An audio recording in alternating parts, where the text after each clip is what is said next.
మీ రాజకీయ రంగ ప్రవేశం ఎప్పుడు జరిగింది, ఏ విధంగా అసలు రాజకీయంలో రావడానికి కారణాలు ఏంటి?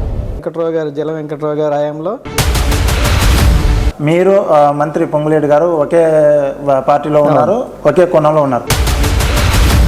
రాజకీయాల్లో అభిప్రాయాలు వాళ్ళకు ఉంటాయి. ఈ 15 నెలల కాలంలో అభివృద్ధి ఏం చేశారు, తేడా ఏం చూపించారంటే ఏం చెప్పగలరు? దానికి దీనికి చూస్తే ప్రజలకు అర్థమవుతూనే ఉంది. ఇందిరమ్మ కమిటీకి సంబంధం లేకుండా లిస్ట్ వచ్చిందనేది పబ్లిక్ టాక్. ఆ గ్రామ సభలో మాత్రం ఇలా తప్పులు తడక అయితే వచ్చిందని మీరు చెప్పింది వాస్తవమే. ఒక్కొక్క ఊర్లో కావాల్సింది దాదాపు 100 నుంచి 150 ఇళ్ళు ఉంటాయి. అంటే ఒక్కో సంవత్సరానికి మనం మీ గెలుపు కోసం ఎవరైతే కష్టపడ్డ కార్యకర్తలు ఎవరైతే ఉన్నారో, మీరు గెలిచిన తర్వాత దూరం పెట్టేసి తర్వాత